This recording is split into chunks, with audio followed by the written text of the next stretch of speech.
келин келет, тургуп атса баарыбыз туруп атабыз да. Кандай ушундай болот эми ушу? Кантип турабыз ушу? Дагестанда аксакал кафеге кирип келатат. Бүт баары туруп атышат. Аксакал кирип келди, бүт баары туруп алышты да. Милициясы да көрдүңүздөр да, милициясы да туруп алды. А биздин аксакалдар келсе көңүл да бурбайт. Ордунан автобуста да турбайт. Ошо бузулуп баратат да, тез кетип баратат бузулуп.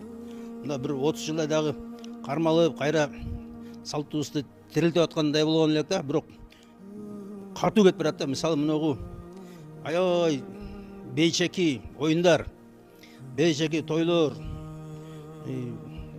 уят, жанагы салтыбызга келишпеген, наркоско келишпеген нерселер болуп атат. Азыр жок тартип. Тойдо баары бир, кээ бирлери жаштары төрдө отурат, жаңы келген келин асманда отурат. Молдодон да өйдө отурат. Аксакалдардын да өйдө турат. Кайната кайненелердин өйдө турат. Мына ушундай салт бузулуп отурабыз. Анан тамада келип келин келет, тургуп атса баарыбыз туруп атабыз да. Кандай ушундай болот эми ушу? Кантип турабыз ушу? Качан тыйылат ушу? Бул деген аксакалды сыйлабастык бул. Бул өзүбүздүн салт жоготконубуз. Ошончо 400 киши туруп, ошо келинге жүгүнөйүн деп турубуз да, келинге.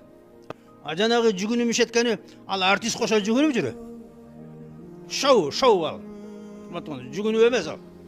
Анан кейип төрдө турат. Ошо 4 жанагы 18-19 4 жаштар ошо төрдө отуруп, асманда. Бул үйлөнүү эме шоу болуп барат, урматтуулар. Ошон үчүн ажырашуу аябай көп болот. Ажырашуу аябай көп. Анткени биз салтты билбей калдык. Улуулар өзүбүз түшүп берет өз алдына. Өзүбүз пазынып атабыз алардын алдына пазынып. Ошо жанагы чоң эмемен алып келатканда кермен кылып. Алдынан 4 жип, артынан 4 жип, анан дагы бир 10 машина, анан чоң музыка. Ошондой эле биз пазындык. Жанагы эрт окуганда эле мингени кыйшык деген ошол да. Али келин келелекте эле биз мындай пазынып калдык. Келиндин алдына пас болуп калдык. Атаң москвич менен келет, апаң экөө. А келин лимузин менен. Президентский сопровождение. Президенттики да мынча эмес. Путиндики 4 эле машина. Берде 10 машина бар, 10 машина. Путинди эч ким кол чабып тоспойт турган. Биз тозо мына ошондой. Ошон үчүн урматтуулар, бүт наркыбыз кетип атат, салтыбыз кетип атат. Ошон үчүн урматтуулар кайра кайтаралы. Мен айтам, келин келсе оны эргеле эшиктин алдында жанагы эме бар го, парда.